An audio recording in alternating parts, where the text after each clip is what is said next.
Mestre Jesus, que nós saibamos dar o verdadeiro valor para este momento disponibilizado na vida de todos nós. Uma hora diária em que nós temos a oportunidade de voltarmos ao Pai, voltarmos aos ensinamentos de Jesus, que talvez nos tenhamos esquecido deles no dia de hoje. Essa uma hora faz com que a gente coloque nosso pensamento no local correto, no local de onde não deveríamos tirá-lo nas outras 23 horas do dia também. Obrigado, amigos espirituais, pela sugestão de fazermos essas atividades diárias. Precisamos prestar atenção de como nós estamos antes de entrar nela e como estamos após sair dela. Talvez assim demos mais valor a esses momentos. Que nós tenhamos momentos agora de boas reflexões e que novas ideias possam permear nossos pensamentos. Que assim seja. Do capítulo 13, que vossa mão esquerda não saiba o que dá a vossa mão direita, convidar os pobres e os estropiados, os itens 7 e 8.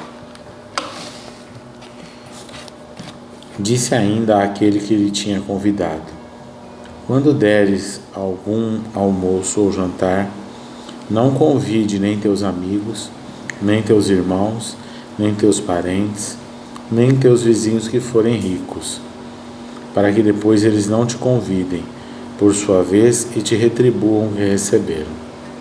Mas quando fizeres um banquete, convida os pobres, os estropiados, os coxos e os cegos. Serás feliz, porque eles não têm meio de retribuir-te. Porém, serás recompensado na ressurreição dos justos. Um dos que estavam à mesa, ouvindo essas palavras, disse-lhe: feliz daquele que comer o pão no reino de Deus.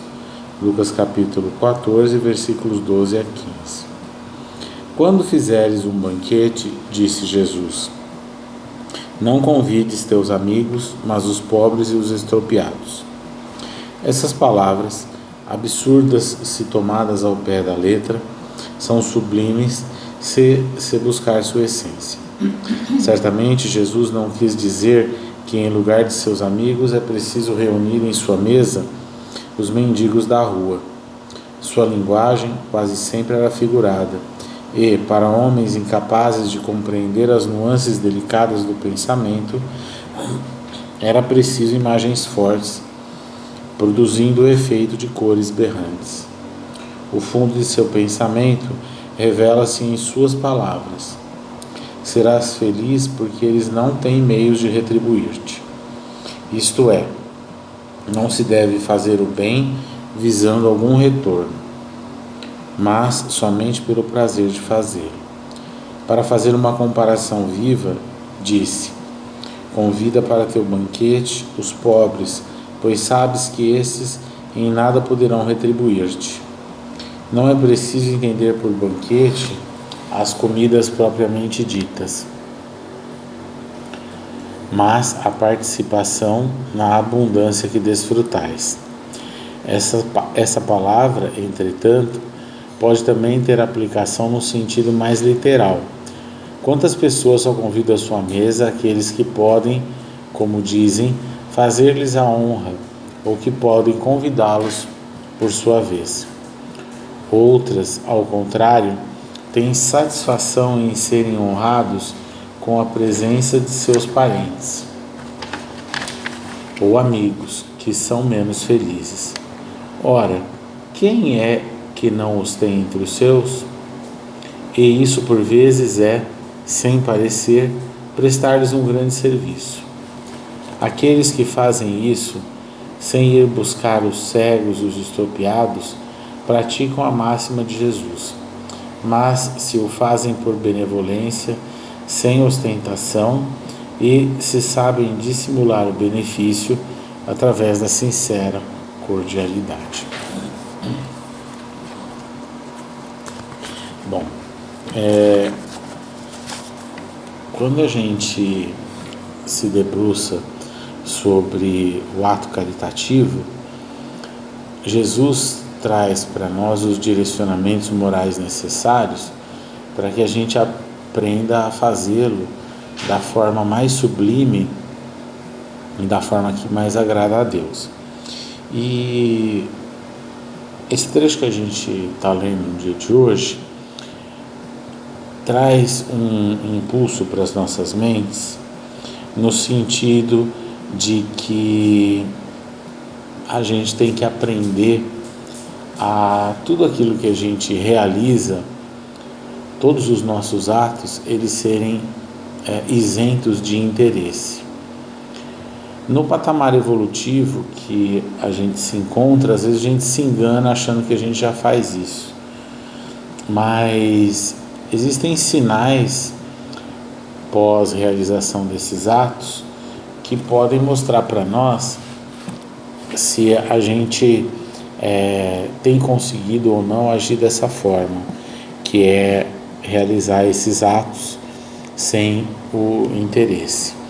E é interessante que ele chama a atenção para a gente não levar as palavras ao pé da letra, como muitas vezes a gente faz, porque Jesus não está trazendo aqui para nós para que a gente foque somente naqueles que são extremamente necessitados, né? Porque quando ele fala, né, pobres, estropiados, os coxos, os cegos, e quem de nós não vivencia às vezes essa situação mental, e muitas vezes não é uma situação física, né? Quantas vezes a gente não está cego para a verdade e deixa muitas vezes as coisas passarem e a gente não progride, não avança. E nós somos o tempo inteiro convidados para o banquete divino que Jesus está propondo para nós. E a gente percebe na ação de Jesus essa ação que, em hipótese alguma, tem algum interesse, né, pernicioso, mas se há um interesse, há o interesse de que nós nos aproximemos dele, né, e cheguemos até o Pai. E muitas vezes a gente acaba, como a gente disse já, achando que a gente já consegue fazer as coisas de forma desinteressada. E como a gente falou, a gente tem os indicativos para perceber isso. Quando a gente muitas vezes, né, faz algo para alguém e a gente julga aquela pessoa como mal agradecida, né? Poxa, não falou nenhum obrigado, não deu nenhum sorriso, não fez nenhum movimento que seja um movimento de me elevar para ele se rebaixar. Na verdade é isso, né? Porque se a gente faz um ato desinteressado, como ele coloca aqui, a gente fica feliz por fazê-lo, a gente, em hipótese alguma, sequer vai pensar em qualquer que seja o retorno que a gente possa ter em relação ao ato que a gente está realizando, se ele for realmente desinteressado. Eu acredito que a gente, como cristão, já começou a ter muitas e muitas oportunidades de refinar essa nossa percepção em relação aos atos que a gente está realizando. E refinar essa percepção é ter essa coragem, né, que a gente está propondo, de, quando a gente realiza algo, analisar não só que a gente fique feliz, mas principalmente quando a gente recebe uma negativa, um contraponto, qualquer que seja contrário àquilo que eu estou esperando, como que eu fico, como eu me comporto como espírito que já é conhecedor da boa nova.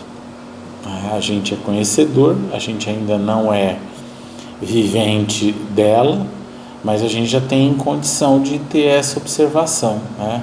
E às vezes a gente se magoa, às vezes a gente julga que o outro deveria ter agradecido um pouco mais, né? Como eu falei, dar um sorriso. A gente vai julgando isso, por quê? Porque a gente vive das ilusões. E às vezes a gente faz tudo isso para aqueles que têm condição de retribuir aquilo que a gente está fazendo, porque aí a gente fica satisfeito na troca, né? E a gente percebe que isso é algo muito recorrente, né? As pessoas têm ainda esse hábito. Você às vezes dá algo para ela, material ou imaterial, e na intimidade ela fica com aquela necessidade de retribuir de alguma forma, seja às vezes um convite, qualquer que seja, né, um movimento.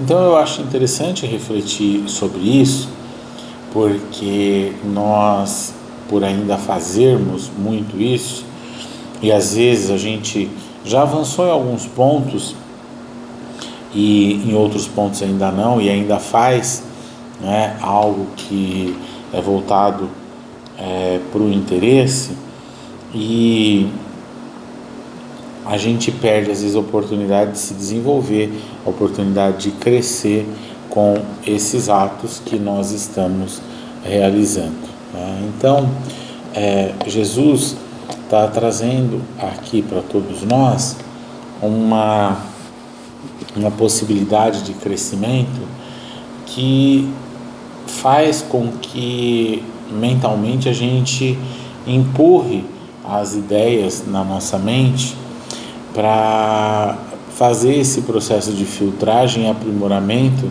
de quem somos nós, né?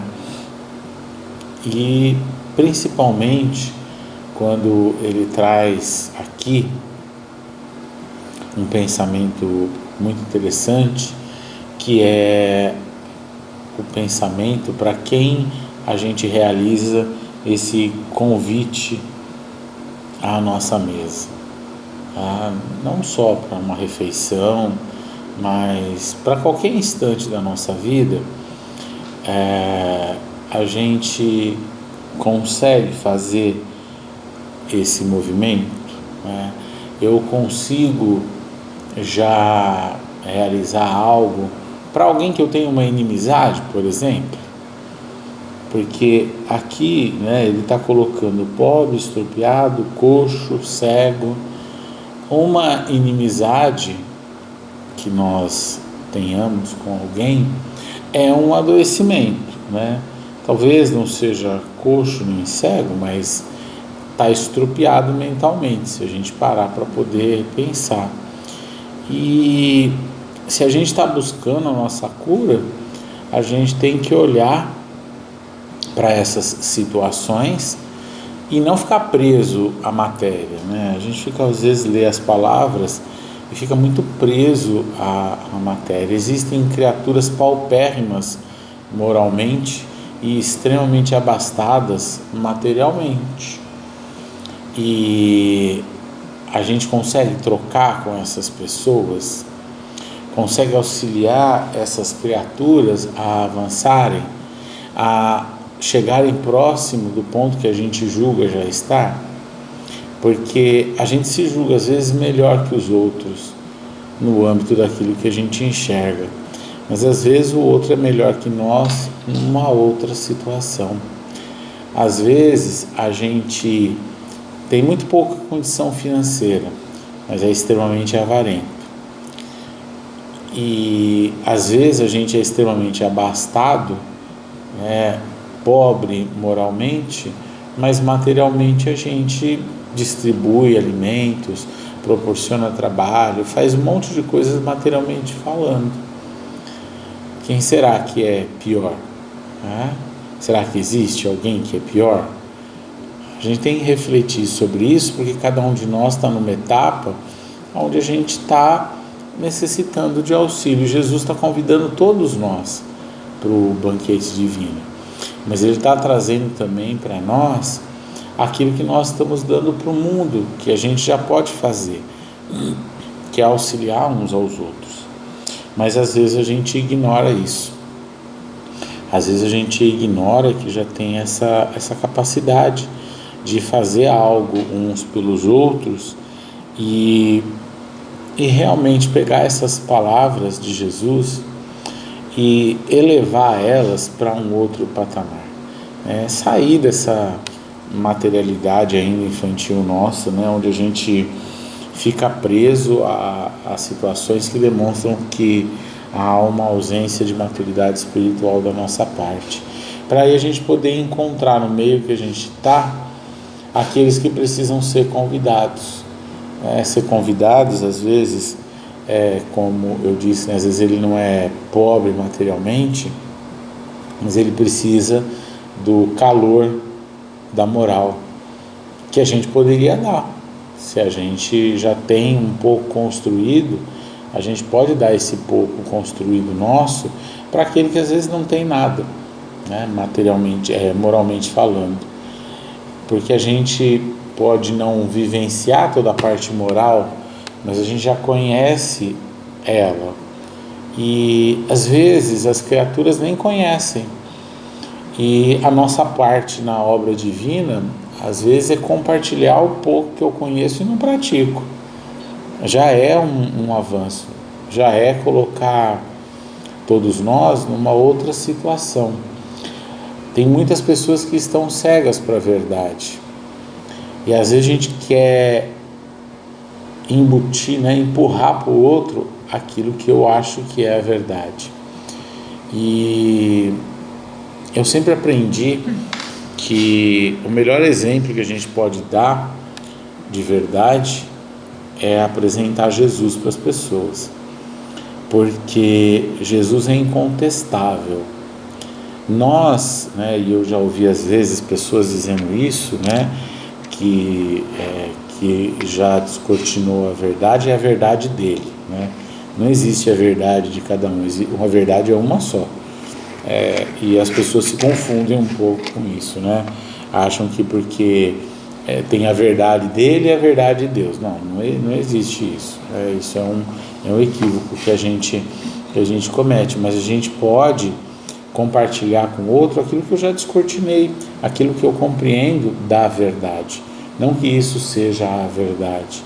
E aí a gente auxilia, aquele que às vezes está pobre daquele conhecimento, ele passa para um outro estágio, ele pode ser igual a mim, porque às vezes a gente acha que já é rico por conhecer a verdade, e o outro ele é pobre porque ele nem conhece a verdade. Então vamos compartilhar o conhecimento. Óbvio que para poder ter um impacto maior na criatura, a gente tem que estar vivendo aquilo que a gente está dizendo, porque senão a gente vai deturpar a verdade, quando a gente pode usar essa força vibracional para levar uns para os outros o progresso.